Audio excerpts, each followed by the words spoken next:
নমস্কার সবাইকে। বিথির পাঠশালা ইউটিউব চ্যানেলে সবাইকে স্বাগত। আজকের নিবেদন বলাইচাঁদ মুখোপাধ্যায়ের লেখা ছোট গল্প নদী। তবে আজকের গল্প শুরু করার আগে আমার চ্যানেলে যারা নতুন তারা চ্যানেলটিকে অবশ্যই সাবস্ক্রাইব করে ভিডিওগুলিকে লাইক করে দেবেন, ভালো লাগলে বন্ধুদের সঙ্গে শেয়ার করবেন এবং পাশে থাকা বেল আইকনটি অবশ্যই ক্লিক করবেন। শুরু করছি আজকের নিবেদন। পীতাম্বর আমার ছেলেবেলাকার বন্ধু। একই গ্রামে একই পরিবেশে আমাদের বাল্যকাল কেটেছে। আমাদের গ্রামের ঠিক গা ঘেঁষে বইত তরলাল নদী। সেই নদীর ধারে পীতাম্বর আর আমি কত খেলা করেছি। সেই নদীর জলে কত সাঁতার কেটেছি, কত নৌকাও ভাসিয়েছি। সে নদীর কত ছবি আজও মনে আঁকা আছে। তরলাকে বাদ দিয়ে গ্রামের কথা আমরা কখনো ভাবতে পারিনি। তরলা যেন গ্রামেরই একজন ছিল। তার সর্বাঙ্গে কত রূপ, তার মৃদু কল্লোল ধ্বনিতে কত কথা। তাকে বড় ভালোবাসতাম। আমার বড় কষ্ট হতো গ্রামের লোকেরা যখন তাতে জঞ্জাল ফেলত। গ্রামের সমস্ত জঞ্জাল জড়ো করে ফেলা হতো তরলার জলে, যেন ও নদী নয়, নর্দমা। তরলা কিন্তু হাসি মুখে সে জঞ্জালও বইত। যখন জঞ্জাল ফেলা হতো তখন তাকে একটু বিব্রত বিপন্ন মনে হতো বটে, কিন্তু তার পরের দিনই দেখতাম তরলা আবার হাসছে। মায়ের কোলে যেমন চিরকাল থাকা যায় না, গ্রামের কোলেও তেমনি। গ্রাম ছেড়ে অবশেষে বাইরে যেতে হয়। গ্রামের পাঠশালায় পড়া শেষ হতেই আমাকে আর পীতাম্বরকে গ্রাম ছেড়ে বাইরে যেতে হয়েছিল। আমি গেলাম কলকাতার আর পীতাম্বর গেল কোচবিহারে। আমি বোর্ডিংয়ে থেকে পড়াশুনো করতে লাগলাম। পীতাম্বরের মামা কোচবিহারে চাকরি করতেন। সে পড়াশোনা করতে লাগলো তার বাড়িতে থেকেই। প্রথম প্রথম কিছুদিন দুজনের মধ্যে পত্রালাপ চলছিল, কিন্তু তাও ক্রমশ থেমে গেল। পীতাম্বরের সঙ্গে সে ছেলেবেলা থেকেই আমার ছাড়াছাড়ি। আমি লেখাপড়া করার জন্য বিদেশেও গিয়েছিলাম। পীতাম্বর কোচবিহারেই তার পড়া ম্যাট্রিকুলেশন গণ্ডির পার হতে পারেনি বেচারি। তাই কর্মজীবনেও বিশেষ সুবিধা করতে পারিনি, কারণ বাঙালির কর্মজীবন মানেই চাকরি। নন ম্যাট্রিকের চাকরি জীবন উজ্জ্বল হওয়ার কথা নয়। একটা অফিসে দিনকত কেরানিগিরি করার সুযোগ অবশ্য পেয়েছিল, কিন্তু যা মাইনে পেত তাতে তার কুলোতো না। শেষে চাকরি ছেড়ে ব্যবসা ধরল সে। বিনা মূলধনে এবং বিনা বিদ্যায় যে ব্যবসার স্বচ্ছন্দে চলে সেই ব্যবসা পুরোহিতগিরি। ব্রাহ্মণের ছেলে, নিষ্ঠারও ভরং ছিল। মিষ্ট কথা বলে গৃহিণীদের মনোরঞ্জন করার ক্ষমতাও ছিল। তাই এই 12 মাসে 13 পার্বণের দেশে তার রোজগার নিতান্ত মন্দ হতো না। বিবাহ হয়েছিল, কিন্তু ভগবানের দয়ার ছেলেপিলে বেশি হয়নি। একটি মাত্র সন্তান হয়েছিল, মেয়ে। তার নাম দিয়েছিল আদরিণী। আমি সিভিল সার্ভিস পরীক্ষা পাশ করে নানা জেলায় ঘুরে বেড়াচ্ছিলাম। কোচবিহারে যখন এলাম তখন পীতাম্বরের সঙ্গে দেখা হলো। প্রথমে তাকে আমি চিনতে পারিনি। সে যে কোচবিহারে আছে কথাও প্রথম প্রথম আমার মনেও পড়েনি। আমার সঙ্গে আমার বিধবা বোন থাকতো। সে খুব নিষ্ঠাবতী ছিল। যেখানেই যেতাম তার পূজা পার্বণ ব্রত প্রভৃতির জন্য পুরোহিত জোগাড় করতে হতো আমাকে। কোচবিহারে এসে পুরোহিতের খোঁজ করেই পীতাম্বরকে পেলাম। আমারই অফিসের একজন ক্লার্ক তাকে আমার বাড়িতে নিয়ে এলো। সত্যি তাকে আমি চিনতে পারিনি। যে সুকুমার গৌরবর্ণ বালক আমার সহপাঠী ছিল, তার চিহ্ন মাত্র কিছু ছিল না পিতু পণ্ডিতের মধ্যে। লম্বা রোগা, এক মুখ কাঁচা পাকা গোঁফদাড়ি, গায়ে আধ ময়লা নামাবলি, অনামিকার অষ্টধাতুর আংটি, শরীরের উপরার্ধ সামনের দিকে একটু ঝুঁকে পড়েছে, মুখে সষ্টক হাসি, চোখে অরুৎসুক দৃষ্টি, মুখের দুকোণে সাদা সাদা ঘায়ের মতো দাগ। এই চেহারার সঙ্গে আমার বাল্যবন্ধুর কিছুমাত্র মিল ছিল না। বাল্যকালে আমরা পরস্পরকে তুই বলে সম্বোধন করতাম।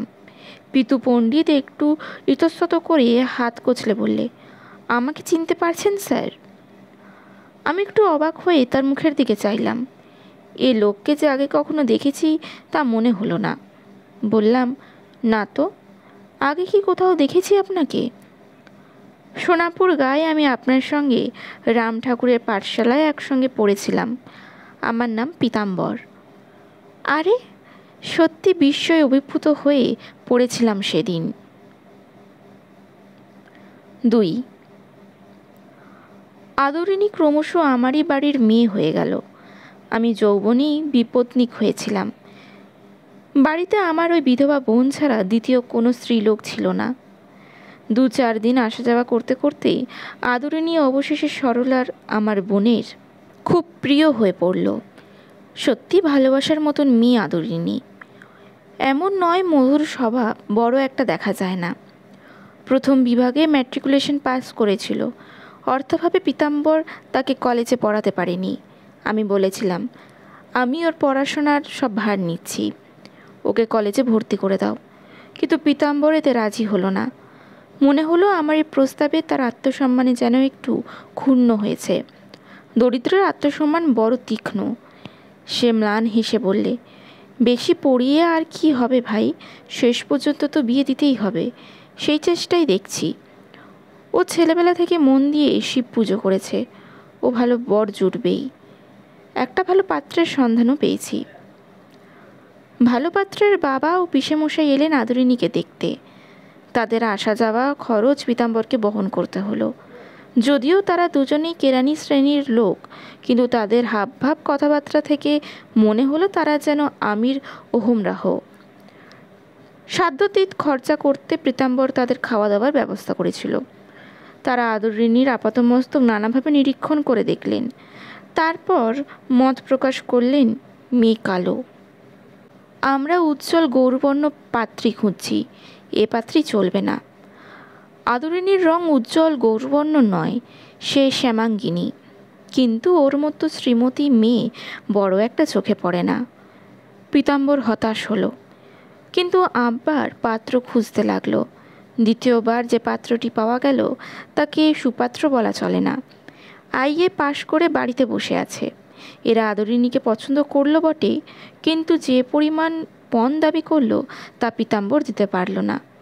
পীতাম্বর অতি কষ্টে মেয়ের বিয়ের জন্য 5,000 টাকা জমিয়ে রেখেছিল এক ইম্পেরিয়ালস কোম্পানিতে। এ পাত্র নগদই চাইল 5,000, তাছাড়া অলংকার, বরাভরণ এবং 20 জন বরযাত্রী যাওয়া আসার ভাড়া। সুতরাং এটাও ফসকে গেল। এরপরও ক্রমাগত ফসকে যেতে লাগলো। অধিকাংশ লোকেরই মেয়ে পছন্দ হলো না। অনেকের পণের দাবি পীতাম্বরের পক্ষে সাধ্যাতীত হলো। অনেক জায়গায় কুষ্টিও মিলল না। এই শেষাক্তে পর্যায়ে আমার এক বন্ধু সুধীরের ছেলে পড়ে। আমার সহপাঠী ছিল, একসঙ্গে প্রেসিডেন্সি কলেজে পড়েছিলাম। তার ছেলে দীপঙ্কর সত্যি ভালো ছেলে। খবর পেলাম MA পরীক্ষায় বেশ ভালো হয়ে উত্তীর্ণ হয়েছে। আমি আদরিনীর সঙ্গে দীপঙ্করের সম্বন্ধ করেই সুধীরকে চিঠি লিখলাম। আশা ছিল সুধীর আমার অনুরোধ অগ্রাহ্য করবে না। সুধীর সোজাসুজি অগ্রাহ্য করেননি। সে মেয়েও দেখতে চাইলে না। লিখলে, তুমি যখন মেয়ে দেখে পছন্দ করেছ আমার বলার কিছু নেই, কিন্তু দীপঙ্কর আমাদের একমাত্র ছেলে, তাই আমার স্ত্রীর বিশেষ ইচ্ছে যে পাত্রপাত্রীর জোটক বিচার করে যেখানে ভালো মিল হবে সেখানেই ছেলের বিয়ে দেবেন। আদরিনী কুষ্টি পাঠিয়ে দেওয়া হলো। 7 দিন পরে খবর এলো, মিল হয়নি। বাঙালিদের চক্ষুলজ্জা খুব প্রবল। যেখানে সোজা পথে প্রত্যাখ্যান করা সম্ভব নয়, সেখানে বাঁকা পথে আবিষ্কার করা চক্ষুলজ্জার মর্যাদা রক্ষা করার মতো বুদ্ধিও আছে বটে। যাই হোক, আমি ওখানে যতদিন ছিলাম ততদিন আদরিনীর বিয়ের কোনো ব্যবস্থা হয়নি। হবে আশাও ছিল না, কারণ যে যোগাযোগের ফলে আমাদের সমাজের মেয়ের বিয়ে হয় সে যোগাযোগ ঘটাবার সামর্থ্য পীতাম্বরের ছিল না। কিছুদিন পরে আমি ওখান থেকে বদলি হয়ে গেলাম। আমি বগুড়ার গিয়ে আমার আরেক বন্ধুর দ্বিজেনের চিঠি পেলাম। দ্বিজেন সুধীরের বন্ধু। দ্বিজেন লিখেছে, সুধীর তার ছেলের জন্য চারিদিকে মেয়ে দেখে বেড়াচ্ছে। মুখে যদিও খোলাখুলি বলছে না, কিন্তু ওর মনে হয় আসল লক্ষ্য টাকা। এক জায়গায় শুনলাম খোলাখুলি নাকি সে নগদ 10,000 টাকা চেয়েছিল। মেয়ের জায়গায় শুনলাম বাবা যখন বললেন এত টাকা আমি দিতে পারবো না, বড় জোর 1,000 ছয়েক দিতে পারি। সুধীর কি উত্তর দিল জানো? লিখলে আপনার প্রস্তাবে আমি রাজি হতাম, কিন্তু দুঃখের সহিত জানাচ্ছি যে কুষ্ঠির মিল হয়নি।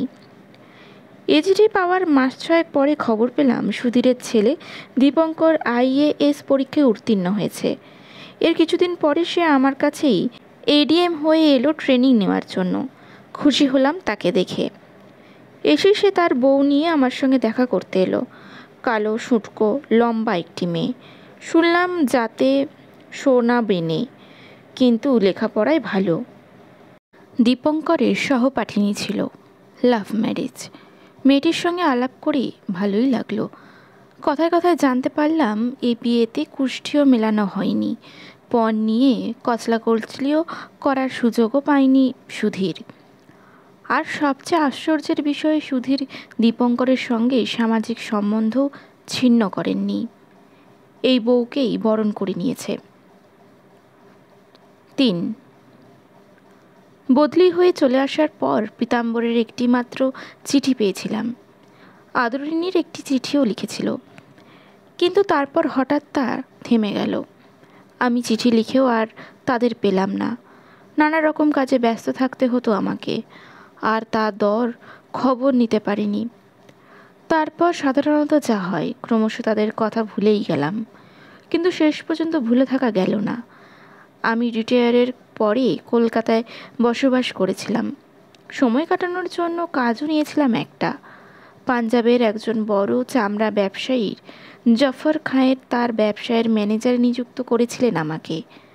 অফিসে আমি বসে আছি, চাপরাশি এসে খবর দিলে এক औरत আমার সঙ্গে মুলাকাত করতে চান। আমার কামরায় নিয়ে আসতে বললাম। আপাতমস্তক বোরখায় ঢাকা এক মহিলা এসে প্রবেশ করলেন। অবাক হয়ে দেখলুম যখন সে বোরখার মুখের কাপড়টা তুলে ফেললে। আমাকে চিনতে পারছেন কাকাবাবু? সত্যি আমি চিনতে পারিনি। আমি আদরিনী। আদরিনী? তোমার এ বেশ? আমি মুসলমানকে বিয়ে করেছি। আপনাদের সমাজে তো ঠাঁই পেলাম না। এরা আমাকে আদর করে নিয়েছে, আদর করে রেখেছে। আমি সুখে আছি। আমার স্বামী আপনার অফিসেই আপনার অ্যাসিস্ট্যান্ট ম্যানেজার। কাদের সাহেব তোমার স্বামী? হ্যাঁ। নির্বাক হয়ে রইলাম। একটি ছেলে দরজার ফাঁক দিয়ে উঁকি মারছিল। সুন্দর ফুটফুটে ছেলে। এটি আমার ছেলে।